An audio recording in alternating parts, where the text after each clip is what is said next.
Here in the second half of the semester, there's quite a few more calculations than there were in the first part of the semester. So starting with press working, we're going to have some calculations for press force tonnage and things of that nature. And so I thought it would be helpful to walk through an example of calculating press force tonnages. So I have here a sample question that's pulled from a previous exam that I've handed out. And it asks for some basic information, all of which comes from tables and formulas on Machinery's Handbook. And I thought that we would just take a couple minutes to go through it. So it says here in the question, calculate the press tonnage required to create this part using one punch stroke and one blanking stroke. So since we're now well caught up on what punching and blanking is, clearly that means that in the punch stroke, we're going to remove material from a closed boundary. So that's these three holes right here, which are 3/4 inch in diameter. And then the blanking stroke will then remove the part itself from the stock. And so there's tonnages required for each one. I haven't made any mention of shear angle, so we're just dealing with what is called straight parallel blades. And it doesn't take too much research in Machinery's Handbook. I think this is the 4th page in my edition on the subject of shearing and press working to get to shear forces, shear force calculation. And right here is the formula for shear force calculation, and they give you a description on the following page for what all these characters mean, but basically force equals the shear strength of the material times the area. So that's the cross-sectional area of the part, how much cross-sectional area there is, and then what is the strength of the part per cross-sectional area, and that tells you how much force is required to cut through the material. So the calculations you would do here are pretty straightforward.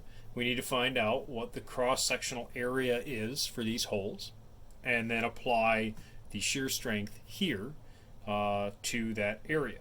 So we know that area is a cross-section, right? We have to know the perimeter for these holes, and then we have to know the thickness of the material. So we'll start by finding the perimeter. These are 3/4 inch holes, so 0.75 times pi will give us the perimeter, and then there's 3 holes. So I can go to my calculator here, 0.75 times. So there is 7.065 inches of perimeter across these 3 holes. The thickness of the material is 3/16, so we multiply that, 0.1875, giving us 1.32 square inches. So that's our cross-sectional area for these 3 holes right here. We know that the shear strength of the material is 50,000 pounds per square inch. So if there's 1.32 square inches times 50,000, that means that for these 3 holes it is going to take 66,234 pounds to cut them out. Similarly, we need to find the perimeter for our shape to find out the blanking force. And I don't know if you're familiar with this character right here, but this is a symbol for arc length. So 2.061 inches in arc length, and then some straight sections. We can add all of those up. This is 12.061, and then we have 2 arcs here that we have to find the arc length for. So 12.061 plus, and here we have a radius of 1.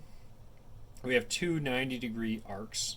So if we wanted to find out what the length of those arcs were, we would say pi times the diameter, which here is 2. And then we want, that gives us a full diameter, 360 degrees.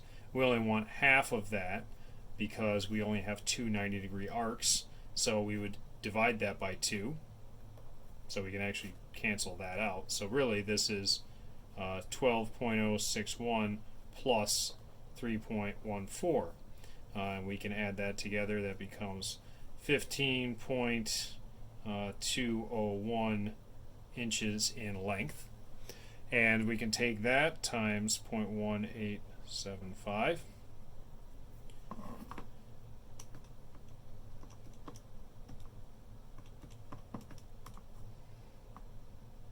And that gives us 2.85 inches squared. And then again, we have 50 KSI steel, so 50,000 pounds gives us 142,509 pounds of blanking force. So that answers our two questions here on the left. And we could write it down as such. We could say that the punch force is 66,234 pounds.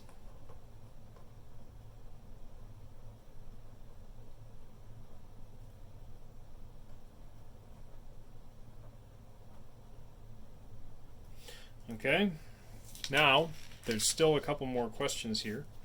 It's asking us determine the correct die and punch clearances and which components hold the clearance. So we go to Machinery's Handbook, and again, flipping through, I mean, these sections are pretty short. It would be worth your while to just glance through them and do some brief reading just to see what is in the sections, but it takes not very long to come to this section, and it's in the table of contents as well. Values for clearance as a percentage of the thickness of the material. We have a low carbon steel, or mild steel. It's 3/16 in thickness over here, material thickness T. So this table tells us that 8% is the value for die clearance.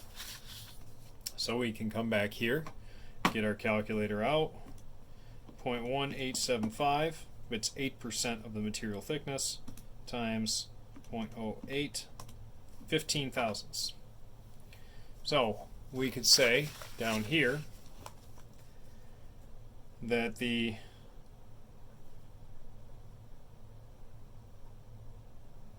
die clearance is 0.015 inches. And now hopefully if you went through the slides there, then you know that there is clearance on the die when we're punching. The punch is nominal, and then the reverse is true when we're blanking. So when we say here, we say punching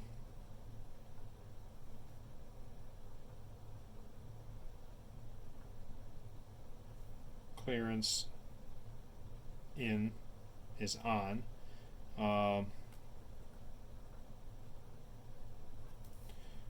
And then in blanking,